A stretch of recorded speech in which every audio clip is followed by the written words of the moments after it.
بہت اہم دن اور دو خوبصورتیاں اکٹھی ہو گئیں. ایک تو ربیع الاول کا آغاز ہوا, دوسرا یوم دفاع پاکستان. اور آپ دیکھیں کہ اللہ سبحانہ تعالیٰ نے ہمیں موقع دیا اتنے خوبصورت موضوع پر بات چیت کرنے کا کہ دفاع کے لیے نارملی مرد اور مردوں کا خیال آتا ہے نا کہ جن کے پاس قوت ہے, جو زیادہ یعنی اس میدان میں اپنی صلاحیتوں کے جوہر منواتے رہتے ہیں, وہ کردار ادا کرتے ہیں. لیکن خواتین نے اس معاملے میں کبھی پیچھے رہنے کا نہیں سوچا. اگر ہم خود رسول اللہ صلی اللہ علیہ وسلم کے عہد میں دیکھیں تو آپ صلی اللہ علیہ وسلم غزوات پر جاتے ہوئے ازواج مطہرات کو ساتھ لے کے جاتے تھے, یعنی قرعہ ڈالتے تھے کہ اس مرتبہ کون سی زوجہ مطہرہ ساتھ ہوں گی. اور یہ کتنا خوبصورت ہے. یعنی میں آج کے دور میں دیکھتی ہوں, مجھے ایسا فیل ہوتا ہے کہ ہم ایک ایسے ایرا سے تعلق رکھتے ہیں اور ایک ایسے دور میں ہیں جہاں خواتین کے بارے میں یعنی کہیں بیٹھ کر وہ گفتگو کر رہی ہوں تو وہ بھی زیر بحث آ جاتی ہے کہ یہاں گفتگو ہونی چاہیے, یہاں اٹھنا چاہیے, بیٹھنا چاہیے یا نہیں, یہاں جانا چاہیے یا نہیں. مجھے ایسا لگتا ہے کہ جب ہم مڑ کے رسول اللہ صلی اللہ علیہ وسلم اور اس دور کی طرف دیکھتے ہیں تو ہمیں بہت زیادہ وسعت نظر آتی ہے کہ کسی میدان میں بھی خواتین کو پیچھے نہیں رکھا گیا, ان کے پوٹینشل سے ضرور فائدہ اٹھایا گیا ان کی صلاحیتوں کے مطابق الحمدللہ.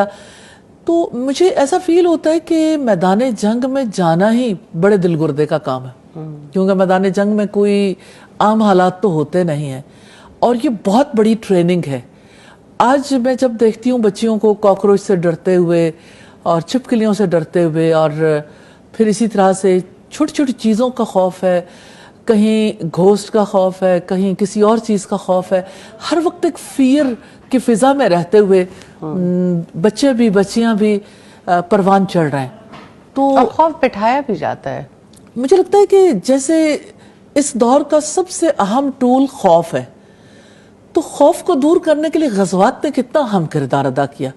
اور آپ امیجن کر سکتے ہیں آج کے دور کی خواتین کو کہ وہ عملی طور پر میدان جنگ میں اس طرح سے جائیں جیسے یعنی اس دور کی خواتین جاتی تھی جنہوں نے کو فوجی ٹریننگ نہیں لی ہوتی تھی.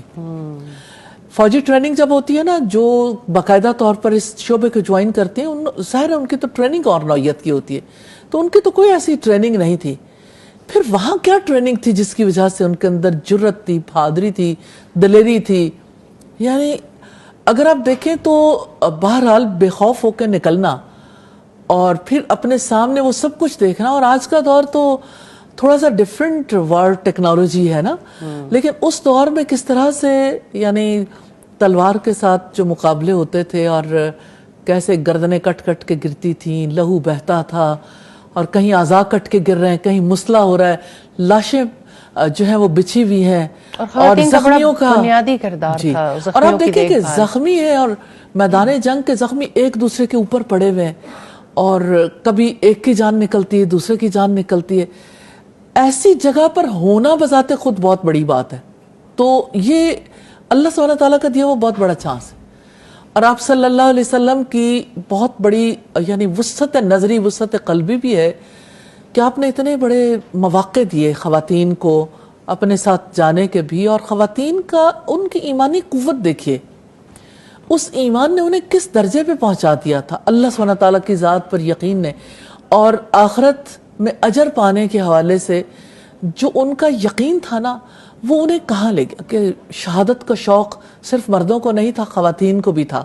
پھر یعنی وہ خواتین ایسی تھیں جنہیں یہ شوق تھا کہ مجاہدین جو کام کر رہے ہیں ہم کس طرح سے اس اجر سمیٹ سکتی ہیں, کہیں کھانا بناتے ہوئے, کہیں طبی امداد دیتے ہوئے, کہیں حوصلہ بڑھاتے ہوئے, کہیں یعنی اگر جانے کا موقع نہیں ملا تو پیچھے بچوں کو اور خواتین کو سنبھالتے ہوئے. نیچرلی جہاں مدینہ سے باہر نکل کے جنگیں ہو رہی تھیں تو پیچھے رہنے والوں کے لیے بھی بہت زیادہ حوصلے کی ضرورت تھی.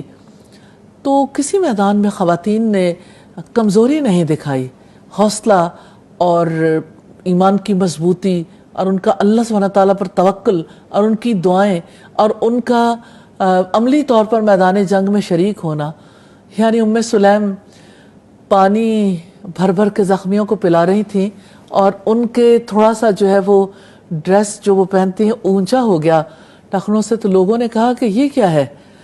تو نیچرلی ان کے لیے تو ممکن نہیں تھا کہ پاؤں میں الجھتے کپڑوں کے ساتھ وہ زخمیوں کو پھلانگ پھلانگ کے پانی پلا رہی ہوتی. تو ایک عام صورتحال سے مختلف صورتحال تھی. تو آپ یہ دیکھیں کہ ان لوگوں کی فراست اور ڈیسیژن میکنگ اور فوری طور پر کہ اس موقع پہ کیا کرنا چاہیے، تو اس معاملے میں وہ کانفیڈنٹ بھی تھیں، یعنی ایک اسٹیٹ آف کنفیوژن میں نہیں ہوتی تھیں.